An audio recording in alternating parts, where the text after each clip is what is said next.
Formula ఈ race కేసులో దాదాపుగా 6 గంటలుగా మాజీ మంత్రి కేటీఆర్ను ఏసీబీ అధికారులు విచారిస్తున్నారు. ఫార్ములా ఈ కారు రేస్ కంపెనీ చెప్పిన వివరాల ఆధారంగా కేటీఆర్ను విచారిస్తున్నారు. హెచ్ఎండిఏ మాజీ డైరెక్టర్ అరవింద్ కుమార్ ఇచ్చిన స్టేట్మెంట్ ఆధారంగా ప్రభుత్వం ఎందుకు పెట్టుబడులు పెట్టిందని ప్రశ్నలు అడుగుతున్నారు. కేబినెట్ అనుమతి లేకుండా డబ్బులు చెల్లించడంపై క్వశ్చనింగ్ చేస్తున్నట్లుగా సమాచారం. ఇక ఇదే విషయానికి సంబంధించి మరింత సమాచారాన్ని మా ప్రతినిధి భవిత ఫోన్ ద్వారా అందిస్తారు. భవిత, చెప్పండి, మీ దగ్గర ఉన్న తాజా సమాచారం ఏంటి? అయితే ఏసీబీ అధికారులు అడిగిన ప్రశ్నలకి కేటీఆర్ ఎలా సమాధానం చెప్తున్నారు? ఉదయం 10:30కు స్టార్ట్ అయినటువంటి కేటీఆర్ విచారణ ప్రస్తుతం అయితే కొనసాగుతుంది. దాదాపు 5 గంటలుగా ఈ విచారణ అయితే కొనసాగుతుంది. ఉదయం 10 గంటల తర్వాత ప్రారంభమైన తర్వాత మధ్యాహ్నం 1:30 ప్రాంతంలో లంచ్ కి కొంత సమయం ఇచ్చారు. దాని తర్వాత తిరిగి మళ్ళీ విచారణ ప్రారంభమైంది. అయితే ఈ ఫార్ములా ఈ కార్ రేస్ కు సంబంధించినటువంటి పూర్తి ప్రక్రియకు సంబంధించినటువంటి అంశంలో వివిధ కోణాల్లో కేటీఆర్ ని విచారిస్తున్నారు.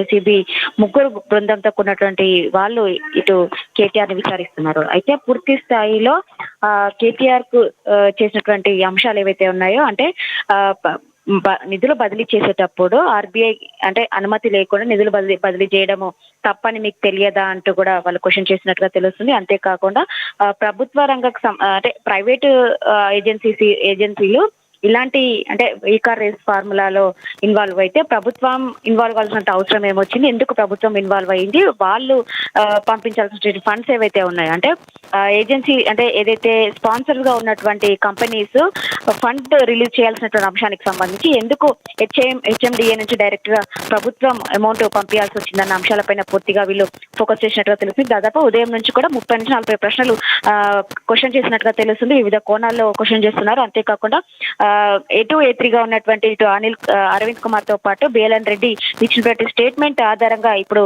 ఇటు కేటీఆర్ ని ప్రశ్నిస్తున్నట్టుగా తెలుస్తుంది. అంతేకాకుండా ఎఫ్ఈఓ సంస్థకు సంబంధించినటువంటి సీఈఓ ఇచ్చినటువంటి స్టేట్మెంట్ ఆధారంగా కూడా పూర్తి స్థాయిలో కేటీఆర్ ని ప్రశ్నిస్తున్నట్టుగా తెలిసింది. అయితే పూర్తి స్థాయిలో 55 కోట్లు అంటే అవినీతికి పాల్పడడమే కాకుండా, అంటే ఎట్లాంటి కేబినెట్ అప్రూవల్ లేకుండా, ఇటు ఆర్బీఐ పర్మిషన్ తీసుకోకుండా, ఇటు గవర్నర్ పర్మిషన్స్ తీసుకోకుండా ఎందుకు ఫండ్స్ ట్రాన్స్ఫర్ అంటే విదేశీ సంస్థకు హెచ్ఎండిఏ అకౌంట్ నుంచి ఎందుకు నిధులు బదిలీ చేయాల్సి వచ్చిందన్న అంశానికి పైన కూడా వీళ్ళు క్వశ్చన్ చేసినట్టుగా తెలుస్తుంది. అయితే అంటే ఏదైనా ప్రక్రియ చేసినప్పుడు ఈ కార్ ఫార్ములాకు సంబంధించినటువంటి ఇక్కడ పోటీ జరుగుతున్నప్పుడు పూర్తి స్థాయిలో కేవలం మౌలిక సదుపాయాల అంశానికి సంబంధించి ప్రభుత్వం ఇన్వాల్వ్ కావాల్సి వస్తుంది. కానీ అవన్నీ పక్కన పెట్టి పూర్తి స్థాయిలో మీరు నిధులు అంటే మళ్లించేంత వరకు, నిధులు ట్రాన్స్ఫర్ చేసేంత వరకు కూడా మీరు ఎందుకు ఇన్వాల్వ్ కావాల్సి వచ్చింది అని చెప్పేసి వాళ్ళు అడుగుతున్నట్టుగా తెలుస్తుంది. అయితే కేవలం అక్కడ అంటే ఈ కార్ రేస్ నిర్వహించేటువంటి హైదరాబాద్ లో దాదాపు 2.8 కిలోమీటర్స్ సంబంధించినటువంటి ఏదైతే ప్లేస్ ఉందో అక్కడ రోడ్లు కావచ్చు, ఇతరత్ర మౌలిక సదుపాయాల గురించి మేము అక్కడ ఇన్వాల్వ్ అయ్యాము అన్నట్టుగా కూడా కేటీఆర్ చెప్పినట్టుగా తెలుస్తుంది. అయితే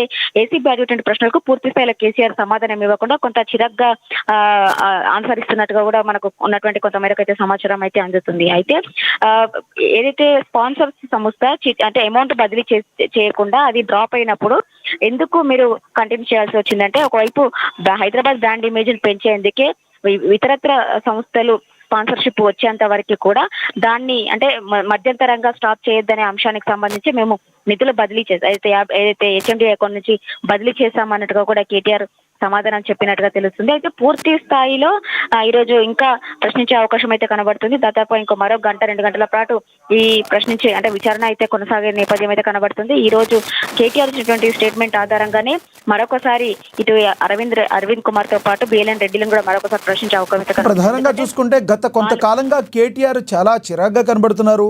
మీడియా సోదరులు ఏదైనా ప్రశ్న అడిగినా కూడా ముఖ్యమంత్రి రేవంత్ రెడ్డి విషయంలో కావచ్చు, ఈ కార్ రేస్ విషయంలో కావచ్చు, సరిగ్గా సమాధానం చెప్పకపోవటాన్ని ఏ కోణంలో చూడాలంటారు?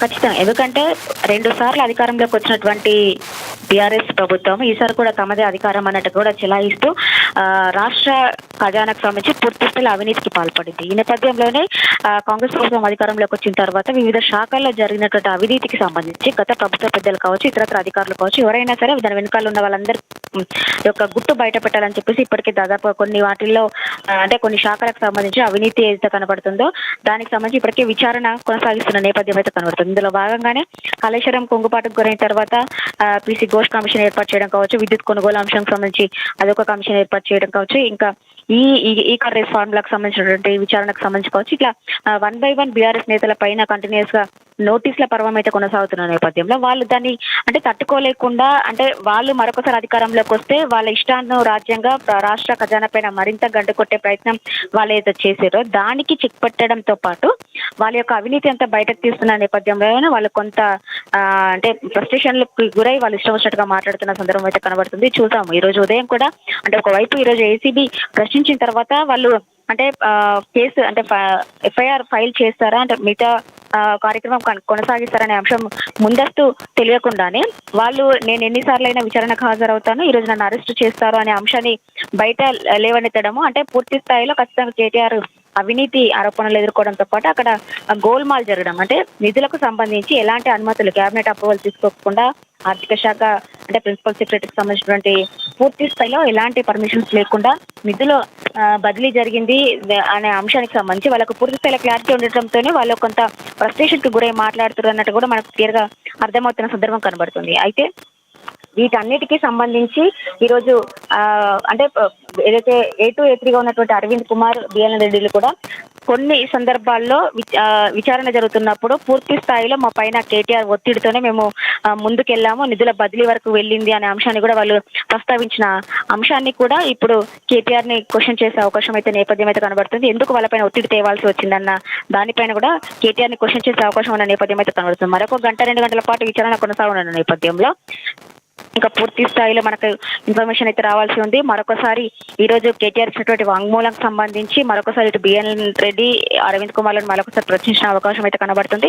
లేదు అంటే వాళ్ళిద్దరితో పాటు కేటీఆర్ ని కూడా ముగ్గురిని ఒకే ప్లాట్ఫామ్ పై కూడా క్వశ్చన్ చేసే అవకాశం అంటే మరొకసారి విచారణకు పిలిచే అవకాశం అయిన నేపథ్యం అయితే కనబడుతుంది. అయితే ఈ రోజు పూర్తి స్థాయిలో కేటీఆర్ అన్నటువంటి మాటలు అయితే అహంకార పూరితమే కాకుండా కేవలం అంటే వాళ్ళకు క్లియర్ గా నేను అవినీతి చేశాను కాబట్టి జైలుకు పోతాననే అంశం అయితే పూర్తి స్థాయిలో తెరపైకిస్తున్న నేపథ్యం కనబడుతున్నదట.